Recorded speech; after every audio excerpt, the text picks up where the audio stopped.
శ్రీకాకుళం జిల్లా పలాస మండలం కోసంగిపురం జంక్షన్ సమీపంలో కూటమి ప్రభుత్వం మొదటి విడత సుమారు 1.40 కోట్ల రూపాయల నిధులతో నిర్మించిన మయూరవనాన్ని బుధవారం డీసీ వర్చువల్ విధానంలో ప్రారంభించారు.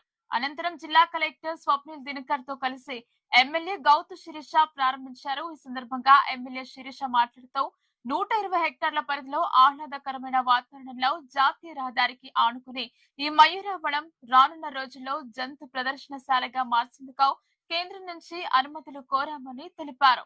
జిల్లా కలెక్టర్ మాట్లాడుతూ మయూరవనాన్ని ప్రతిరోజు ఉదయం 6 గంటల నుంచి సాయంత్రం 6 గంటల వరకు మాత్రమే సందర్శకులకు అనుమతిస్తారని, ప్రతి వ్యక్తికి 20 రూపాయల టికెట్, పిల్లలకి 10 రూపాయల టికెట్ ఉంటుందన్నారు.